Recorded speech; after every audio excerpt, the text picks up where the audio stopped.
Déjà dès la fin du match aller, j'ai souhaité tenir ce discours-là parce qu'il y avait une sorte d'abattement, de déception évidente à la fin du match. Et donc j'ai insisté sur le mental, sur le fait qu'on n'était qu'à la mi-temps de cette demi-finale et que dès la fin du match aller, il fallait se projeter sur le match retour, croire que la qualification était possible et que l'exploit était possible. Et on a véhiculé ça depuis le match aller, avec des discours, avec aussi des images. Voilà. Maintenant, on a beaucoup parlé, il faudra montrer sur le terrain qu'on en est capable, parce que c'est ce qui est le plus important. Ça change beaucoup, parce que c'est notre meilleur buteur, c'est notre leader d'attaque.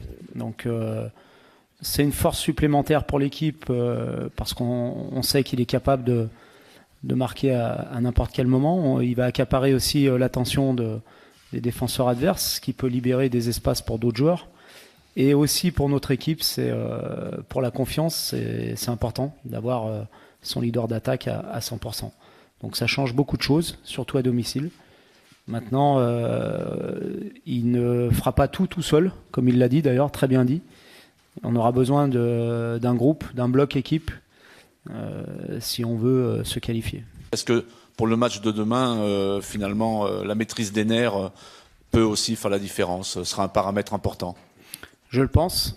Je pense que, comme toute équipe jeune, c'est une équipe qui est capable aussi d'avoir des sautes de concentration ou des sautes d'humeur.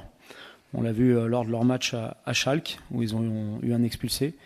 Donc bien évidemment que c'est un élément important, et pour eux et pour nous, à maîtriser nos émotions, maîtriser nos nerfs, quoi qu'il arrive, parce que ça peut aussi se jouer de ce côté-là. Le plus difficile, c'est vrai que ça va être d'être solide défensivement, parce qu'on sait qu'on a besoin de marquer au moins 3 buts pour se qualifier, mais je pense que notre faculté de bien défendre, de bien récupérer le ballon dans des zones importantes, va aussi nous permettre d'être dangereux offensivement. Donc c'est toujours pareil, c'est un équilibre.